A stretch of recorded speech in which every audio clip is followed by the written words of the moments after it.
Une vente qui est réussie du côté propriétaire. C'est sûr que dans les derniers mois, puis c'est sûr que ça l'a ralenti dernièrement. On n'est plus comme ce qu'on a vécu en janvier-février 2021.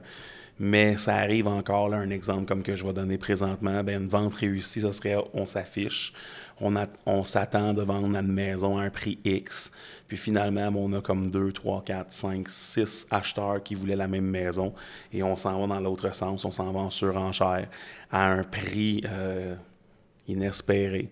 Sauf que des fois, ben, quand c'est trop beau pour être vrai, ça peut finir par pas être vrai.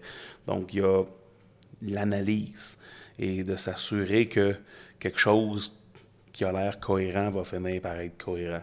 Quelqu'un qui veut offrir 150 000 de plus que le prix demandé, ben, s'il n'y a pas la capacité financière, va se faire bloquer par l'institution bancaire. Donc, une transaction réussie du côté vendeur, du côté propriétaire, ben, c'est de ne pas avoir d'embûche au niveau de le financement, pas avoir d'embûche au niveau de l'inspection, pas avoir d'embûche au niveau de l'évaluateur agréé qui pourrait venir faire changer le processus parce qu'on aurait un acheteur qui voudrait surpayer à un point tel une maison qu'à un moment donné, c'est plus cohérent, puis que la banque veut se protéger, la transaction pourrait faire que ça ne fonctionne pas. Donc, une vente réussie du côté propriétaire, ça serait une vente que, vraiment, vraiment, vraiment réussie, là.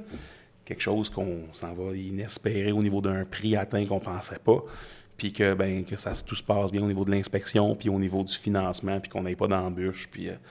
Parce que dans les derniers mois, il est arrivé toutes sortes de situations qu'on a dû apprivoiser ce qui se passait. N'importe quelle forme de vente est un concept de l'offre et la demande. Puis la demande était tellement, tellement, tellement, tellement élevée que ça l'a fait monter les prix d'une façon folle. Fait que pour les propriétaires, ça a été très avantageux. Tu vends beaucoup plus cher, mais en contrepartie, quand tu deviens acheteur, ben tu rachètes malheureusement aussi plus cher. Faut pas se mettre la tête dans le sable. Tu sais, c'est pas... On vend plus cher, oui, mais on rachète plus cher. Ouais, Et si on absolument. veut pas racheter plus cher, ben en immobilier, faut racheter plus petit, plus âgé, plus loin ou avec plus de réno.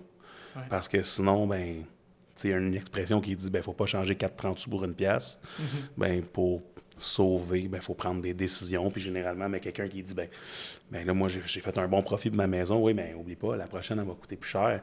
À moins que tu décides de t'en aller un peu plus loin que ce qui était ton plan A, ou un peu plus petit, ou un peu plus âgé, ou avec un peu plus de rénovation à faire.